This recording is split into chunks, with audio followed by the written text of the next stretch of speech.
Chapter 20. The Fisherman's Town. Gently then, very gently, the doctor woke the man up. But just at that moment the match went out again. And the man thought it was Ben Ollie coming back, and he began to punch the doctor in the dark. But when John Dolittle told him who it was, and that he had his little nephew safe on his ship, the man was tremendously glad, and said he was sorry he had fought the doctor. He had not hurt him much though, because it was too dark to punch properly. Then he gave the doctor a pinch of snuff, and the man told how the Barbary dragon had put him on to this rock and left him there when he wouldn't promise to become a pirate, and how he used to sleep down in this hole because there was no house on the rock to keep him warm. And then he said, "For 4 days I have had nothing to eat or drink.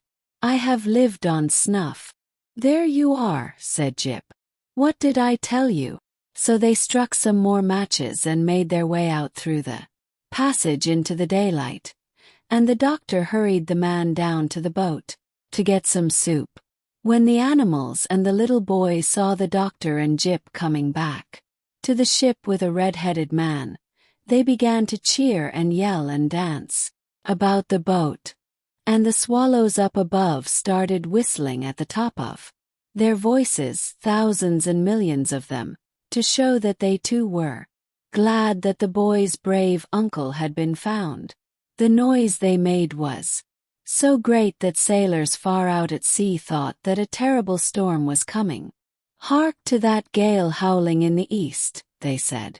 And Jip was awfully proud of himself, though he tried hard not to look conceited. When Dab came to him and said, "Jip, I had no idea you were so clever," he just tossed his head and answered, "Oh, that's nothing special. But it takes a dog to find a man, you know. Birds are no good for a game like that." Then the doctor asked the red-haired fisherman where his home was. When he had told him, the doctor asked the swallows to guide the ship there first.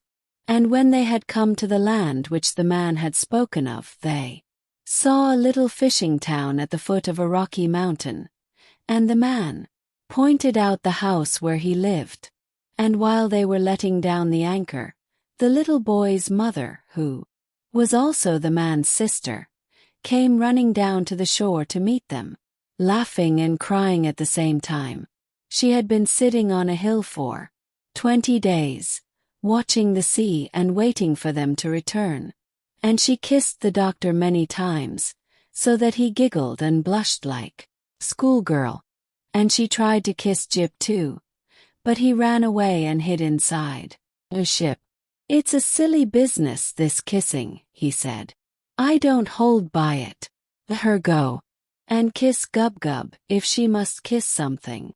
The fisherman and his sister didn't want the doctor to go away again in a hurry. They begged him to spend a few days with them. So John Dolittle and his animals had to stay at their house a whole Saturday and Sunday, and half of Monday. And all the little boys of the fishing village went down to the beach and pointed at the great ship anchored there, and said to one another in whispers, "Look, that was a pirate ship, Ben Ali's, the most terrible pirate that ever sailed the 7 seas. That old gentleman with the high hat who's staying up at Mrs. Trevelyan's. He took the ship away from the Barbary dragon and made him into a farmer. Who'd have thought it of him?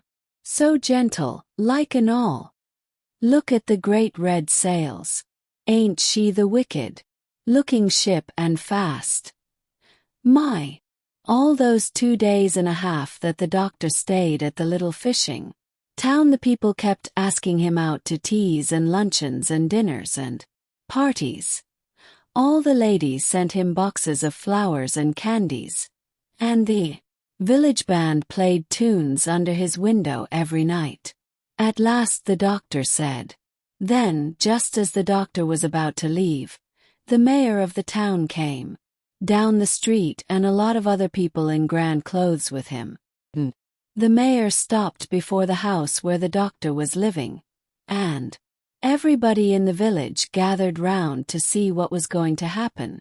After 6 page boys had blown on shining trumpets to make the people stop talking, the doctor came out onto the steps and the mayor spoke.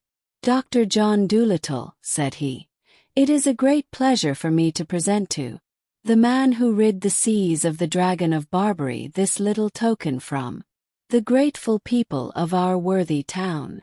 And the mayor took from his pocket a little tissue paper packet, and, opening it, he handed to the doctor a perfectly beautiful watch with real diamonds in the back.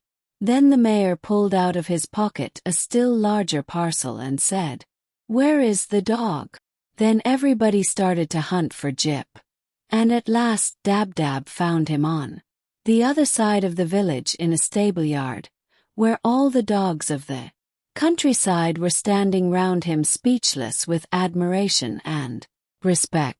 When Jip was brought to the doctor's side, the mayor opened the larger parcel, and inside was a dog collar made of solid gold, and a great murmur of wonder went up from the village folk as the mayor bent down and fastened it round the dog's neck with his own hands. For written on the collar in big letters were these words: "Jip, cleverest dog in the world." Then the whole crowd moved down to the beach to see them off. After the red-haired fisherman and his sister and the little boy had thanked the doctor and his dog over and over and over again, the great swift ship with the red sails was turned once more towards Puddleby, and they sailed out to sea, while the village band played music on the shore.